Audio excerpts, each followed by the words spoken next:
Hi everyone, I'm Lauren Wilden-Ross from the Hopkins Group. I'm the Team Leader and Business Development Manager here for the rental department, and I'm here to give you a rental market update. So it has been some time since we've given a rental market update. Obviously a lot has changed in the past 12 months with everything COVID-19 related. It's definitely been a trying and testing time. However, we've made it through the other end. In terms of rentals, a lot has changed. There's obviously been some new legislation that's come through, including 130 changes to the Residential Tenancies Act, which has put quite a strain on residential rental providers as they're now known. So during the COVID-19 pandemic, there was obviously quite a few restrictions in place in terms of how much rental agents could move around, which meant that a lot of our inspections were done virtually. We did find at this time that the rise in vacancy rates was huge because there was a lot of international students and people on working visas that had to go back home overseas once the pandemic hit. We did find that there was a lot of property that came back onto the market.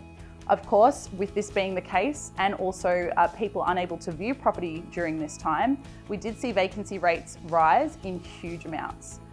So this left quite a lot of property on the market.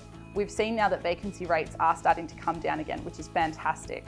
So properties such as Melbourne CBD, which at their peak were at a 5% vacancy rate, are now at a 7% vacancy rate. So this is great. I mean, this is clearly an indication that people are starting to move back into property, particularly in the inner city suburbs and the CBD. So when we look at properties such as South Yarra, at their peak, they had a 1.9% vacancy rate. They're now sitting around a 4.4% vacancy rate in South Yarra. Richmond was at its peak at 1.3% vacancy, which is extremely low. That's now at a 3.4% vacancy. The suburbs in terms of South Bank, Docklands and Melbourne CBD are obviously still dragging behind a little bit just because that was mostly international students and people on working visas that were living in a lot of those rental properties.